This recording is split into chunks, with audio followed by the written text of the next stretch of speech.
When the idea of Super League was announced on 18th April 2021, the whole footballing world was in pure chaos. For the next 2 days, the footballing world stood on the brink. The fans took the street, the players broke into open revolt, and their voices knocked down the doors of European elite clubs.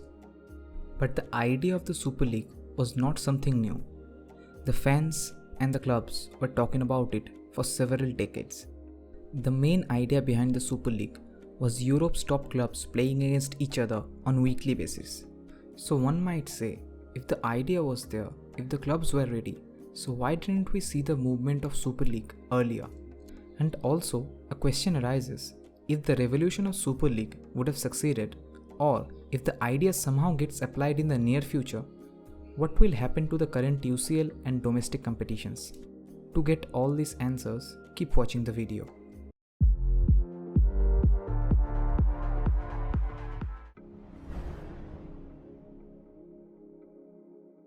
On 13th April 2021, Javier Tebas, La Liga's current president, and Joan Laporta, Barcelona's current president, were supposed to be having a lunch together.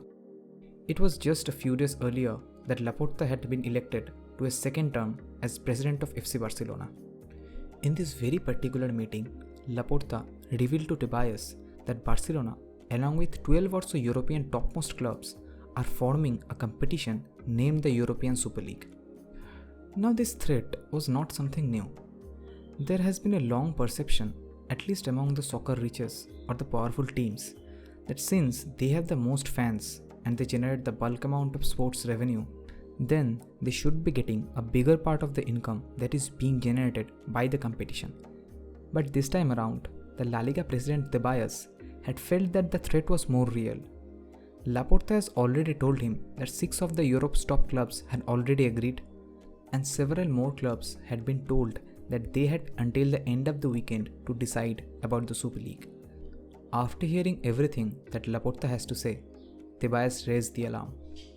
He called the officials in leagues across Europe, he called the executives of powerful clubs, and he reached out to Alexander Ceferin, the president of UEFA. As a football fan, we can all see, UEFA had the most to lose if Super League succeeds.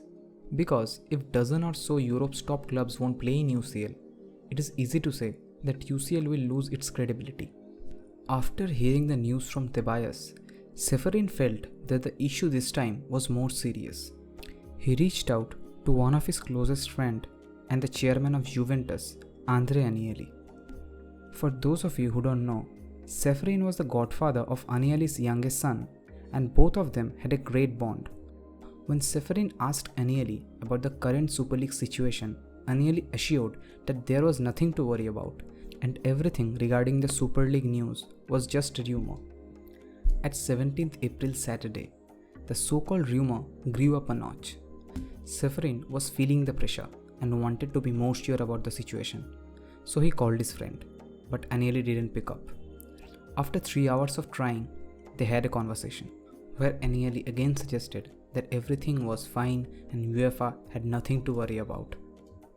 Now, just to be fully sure of the current situation, Ceferin has suggested Agnelli that they should issue a joint press conference that would put the matter to the rest. Agnelli agreed.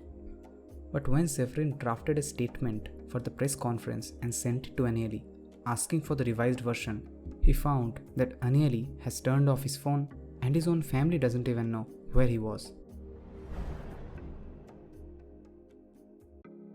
Now the reason that the threat of Super League had carried so much menace for so long is that the leagues like EPL and La Liga and also the tournaments like UCL rely on the presence of the elite clubs to attract fans, and thus comes the broadcasters and the sponsors. Without the top clubs, the revenue stream that filtered down and sustained the smaller clubs that might collapse. Now it also means the top club doesn't get paid as much as they think they should. This is the reason that the idea of the Super League has been there for so long. We have to consider the fact there are people who watches football only when the top team plays, and the number of these people are huge. The idea of Messi facing Ronaldo, Mbappe facing Haaland, and Lewandowski facing De Bruyne is a very intriguing proposition to odd football fans. This is the sole reason why the idea of Super League has been there for so long. But right now, the two giants of European football, Real Madrid and Barcelona, have a debt of €1 billion. Well, not only them, but most of the other clubs have also faced a financial crisis. Because the previous season was cut short in France and Netherlands, and for the other leagues, the season had to be completed in an unusual manner. So many clubs have faced a severe financial loss. And then there comes the allegations of UEFA not paying the teams properly. So these reasons made a snowball effect and forced the top clubs around Europe come together and make a league of their own, where the revenue would be divided among the teams only and there will be no UEFA to take a big slice of the generated revenue.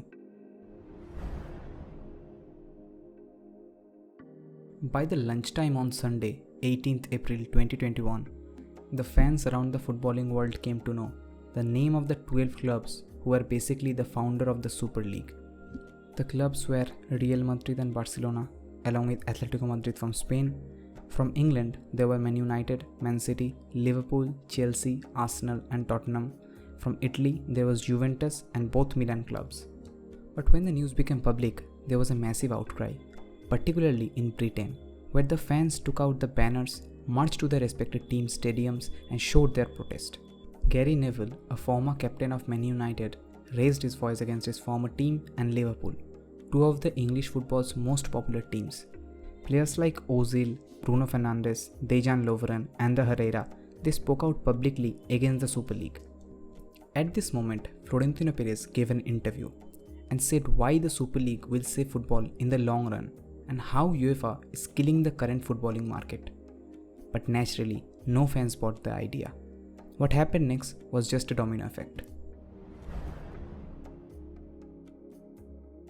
As rumors suggest, the idea of the Super League was a brainchild of Florentino Perez, Real Madrid's current president. American bank JP Morgan Chase was the investor of the Super League. It was said that they will invest around $3.5 billion for this competition over a 10-year period. Everything was set. If 12 of the Europe's top clubs stay together and have the investors like JP Morgan at their side, nothing can go wrong. At least that's the way Florentino Perez and the other club owners were thinking. Then comes the public revolt, the players' outcry. Along with that, FIFA also warned the clubs and the players that anyone taking part in the Super League could be banished from events like World Cup. But the major hit was that television networks and the sponsor had come out against the Super League plan. The British government was threatening with official action to block the visa of the players who will be joining the Super League. Boris Johnson, British Prime Minister, officially stated against the Super League.